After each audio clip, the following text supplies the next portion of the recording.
live. I haven't been live in a while. I haven't been posting much videos in a while. I'm not sure if you guys can hear me. If you can't hear me, say so in the chat.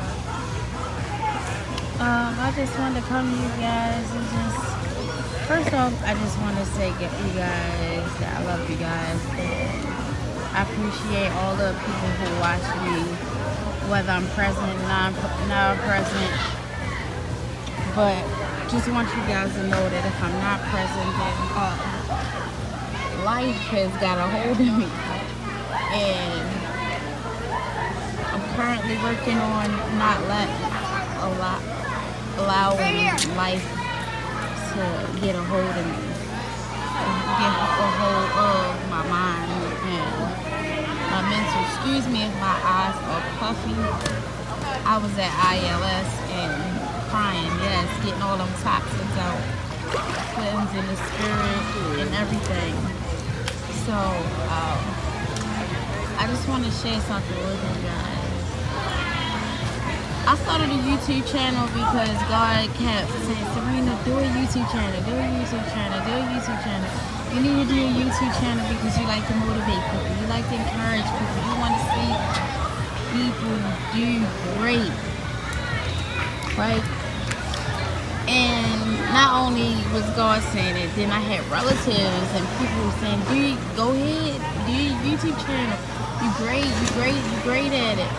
But I never felt worthy enough to do my YouTube channel, not because of myself, but because I feel like when you're doing something for God, you got to be called to do it.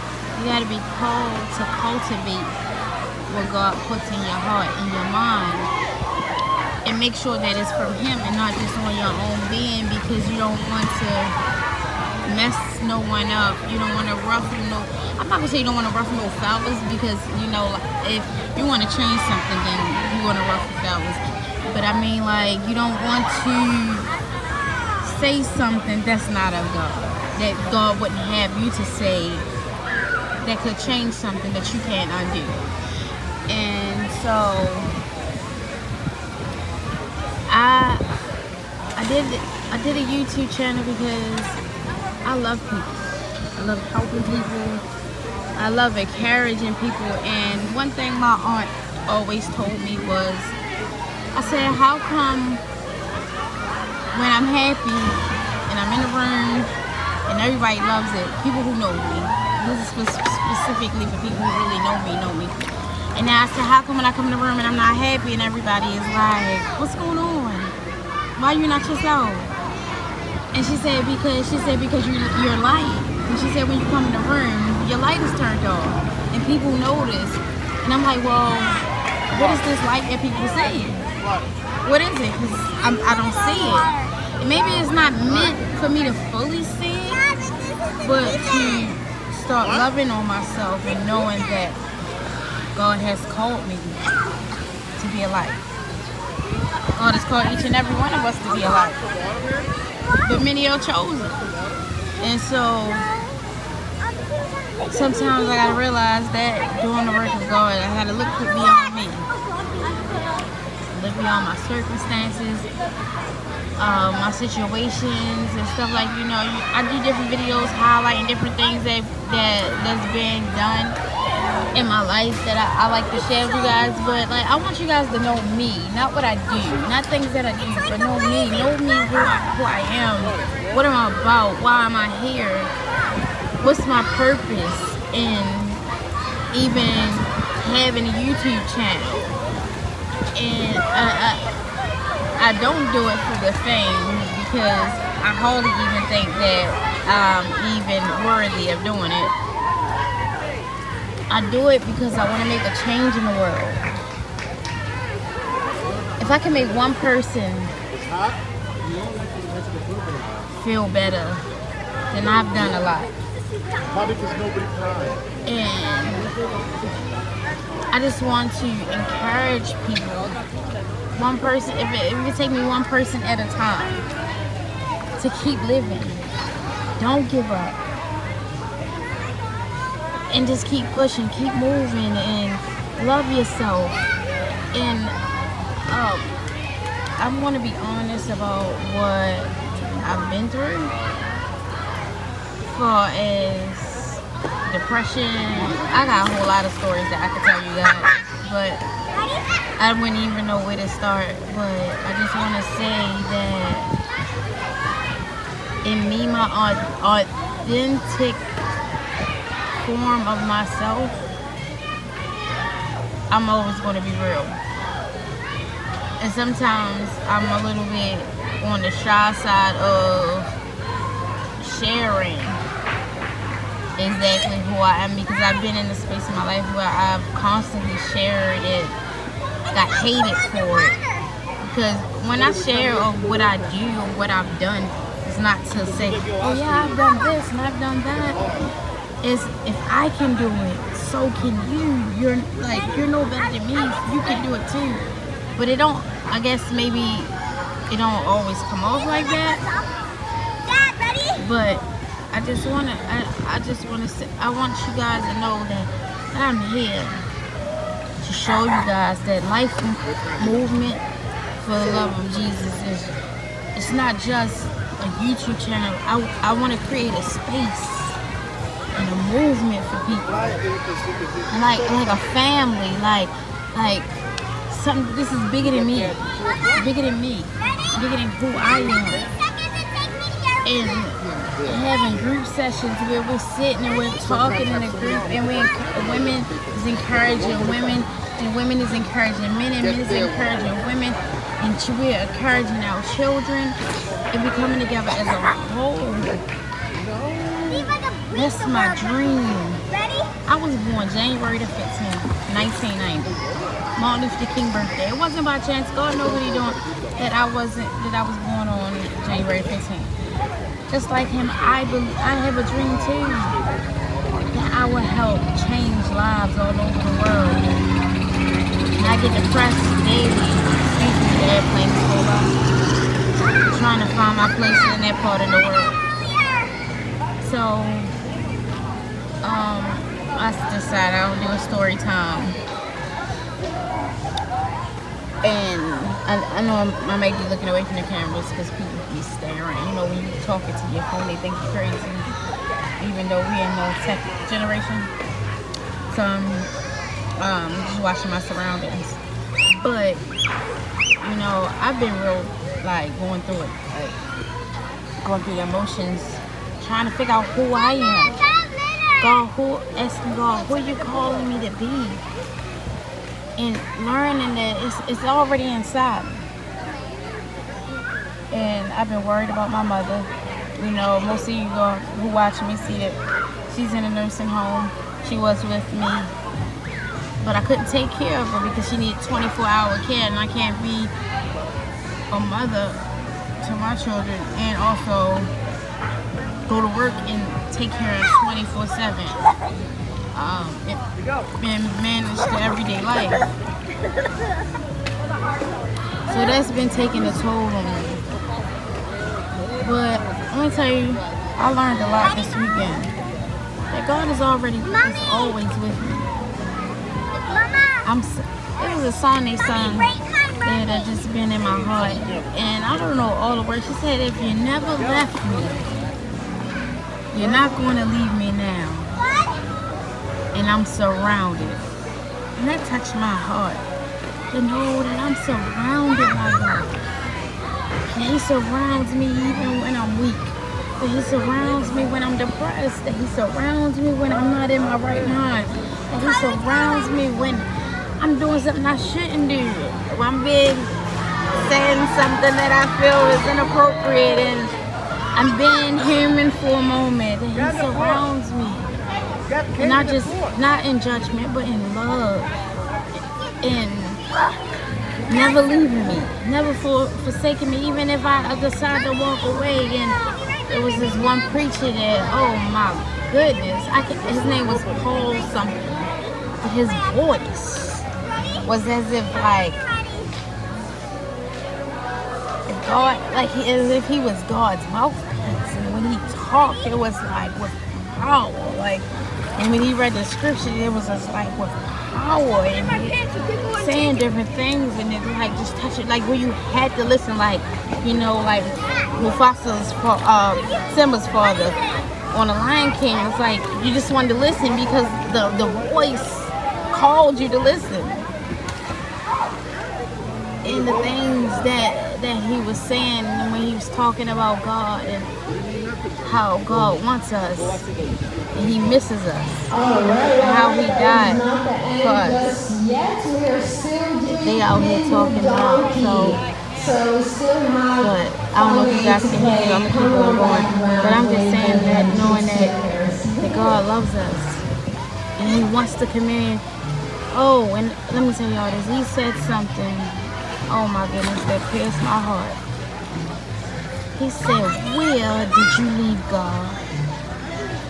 And when Bishop did the altar call for everyone to come up, right?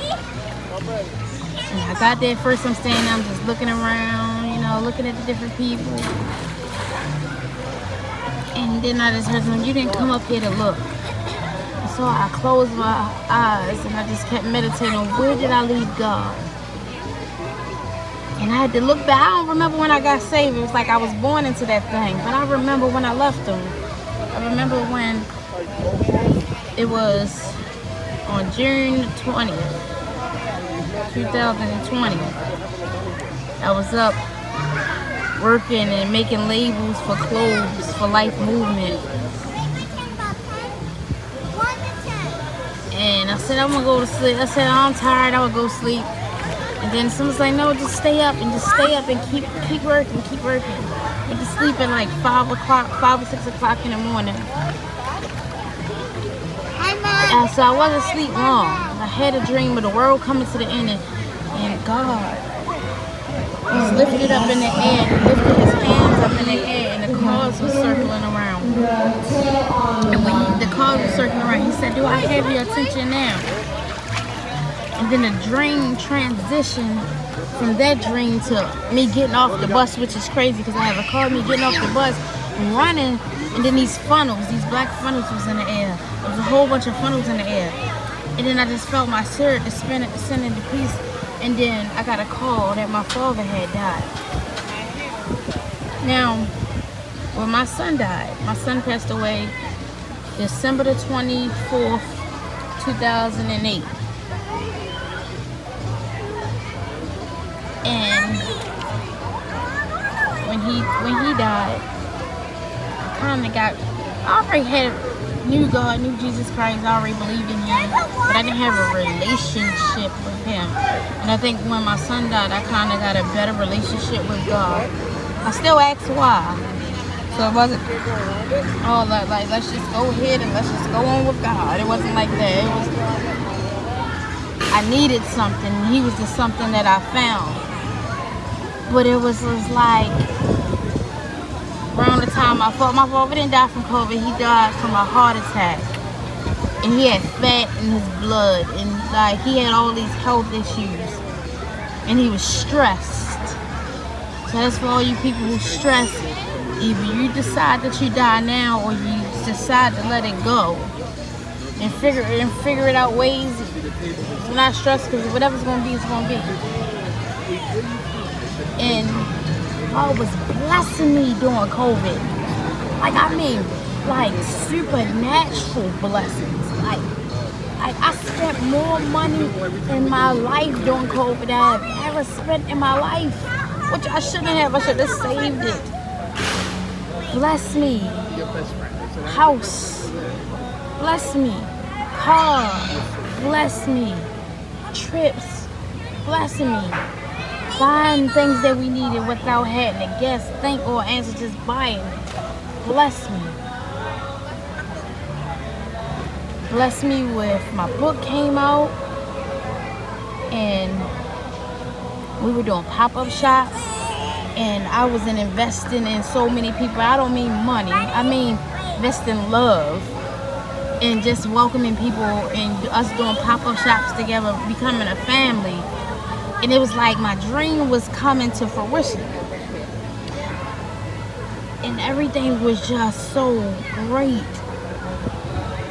and I didn't really soak that in. While I was working on a clothing line, my father died. I haven't made clothes since my father died. That was in 2020. It seemed like it was a couple months ago, but it was 3 years ago. Dang, my father been dead. 21 made the year. This year 23. This June, my father been dead 3 years. And that's the way I let go. Because before that, I was reading my Bible day. I was reading my Bible day and night. Not only was I reading my Bible day and night, I was reading it with my man day and night. We was reading it together, and our lives was being changed together. We said, where 2 or more are gathered, it shall be done, and everything was being done. And I got to see my father a couple weeks before, but at that particular time, the day before, we was in New Jersey. My father lived in Philly, and I was supposed to go see my father. I had got this feeling, unction to go see my father, but I didn't. I didn't go see my father. I was worried about what a human wanted. So I didn't get to see my father. I didn't get to say goodbye. And I think yesterday at that altar that I broke down, and that I cried, and that I released, and that I let some things go that I didn't even know that I had stored up, that I had let go, that the pain that I didn't get to say goodbye to my father. And that hurt. That hurt not being able to say goodbye. I mean, how many of us do get a chance to say goodbye? But at least if we say, oh, I just spoke to him a couple of minutes ago, or I just spoke to them a couple hours ago, at least you got to speak. The last thing my father told me was, he said, Serena, I can't afford to have another heart attack. And he called me. Then we was talking, and he called back, I think a day before. He said, hey, let me speak to your mother, because her cousin on the phone. I ain't think nothing of it, so I gave my phone over the phone or whatever. I didn't speak to him. I didn't know that was going to be the last time I heard from my phone. I didn't know that. And so I just want to say that life will teach you without you asking. Life will teach you. Life will teach you that if you don't get yourself in check, that life will check you. When you love somebody, sometimes you gotta be willing to let your anger go, to say I'm sorry. Because I cherish life in this way that I always try to look at every moment as the last, as in, like, you know, YOLO, or YOLO, you only live once. Not in the way of I'm living reckless, but in the way of forgiveness. That I could be fussing with you in the moment and be angry at you and then not make it right. And I'm not gonna be a hypocrite. I'm gonna just say right now that, you know, right now I'm at odds with my brother. And he did some things and said some things that I wasn't too happy about. And a lot of things that kind of really broke my heart, really hurt my feelings. But neither here nor there. I'm not going to get into that. But, you know, I try to call. Sometimes he don't answer, but it's okay. If he see this video, I just want to let you know I still love you. I'm always going to love you. I'm always going to wish you best. And knowing that, you know, sometimes you got to love people from a distance, and that's okay. I always wish to have us close. I wish for us to be close. Weekly. I don't ever want to be at odds. But, hey, life happens sometimes. As long as you're willing to make it right, that's all that matters. But I just wanted to share with you guys that, you know, I want you guys to know me. I'm not here selling you nothing. Actually, I am. I'm trying to sell you joy. I'm trying to sell you life. I'm trying to let you know that, I'm human. You're human. We are human. But life keeps going. And if you create a space for life movement, not for me, but a space in your life to declare and decree that life is a movement. That life is always moving. There's life in trees, and trees are moving. There's life in your bloodstream. It's moving. There's life. It's movement in life. And if you were to grasp that as your family, and not just talk to me, but bring other people in and say, hey, let's create life for a movement. Then I've done my part. This ain't for me. In fact, I need it myself. So I mean that I gotta be obedient. I gotta come when I'm sad. I gotta come when I'm broken. Come when I'm not right. Come when I'm right. Come when I'm good. Come when I'm together. Come when I'm empty. Not having the old mentality, they all up in my business. I mean, you don't need to know every moment. You don't need to be in the bedroom when I'm in there. I mean, you don't need to be on the toilet when I'm in there. I'm just saying, like, you don't need to be in every moment, but being in most moments, in every realm, good, sad, happy, knowing that, hey, life is real, but guess what? It's still faith. God still got it. I'm surrounded. You're surrounded. You're surrounded by the love of God. God loves you. He loves us. With everlasting love. Who do you know will die for you and don't even know you yet? Well, already know you, but you haven't seen in the flesh. Who do you know that died for you? No one has done it already. They probably will, and they think about it, and they tell you they will, but you never know until it happens. But he died before you met him, before you knew about him. He died for you. That's love. And I just want to say to you guys, have a blessed day, have an awesome day, and I hope that people will watch this video and allow me into your space, not to invade, but to just bring you enough light of a mustard seed, just enough. And when my light is out, bring me some. Let's share the light. Let's be a family. Let's welcome each other. This is a space. I want to create a space. I want to have Zooms where we're talking together. We're creating space for each other. And we're creating movements for each other. So, and where we create life with each other. So, I just want to say I love you guys. Have a blessed day.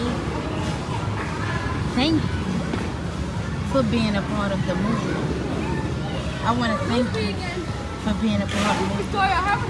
And let's come together and create a movement for life. I love you guys. Have a blessed day. Don't you dare let nobody, not no one, ever steal your joy. Can I get an amen? Amen. What?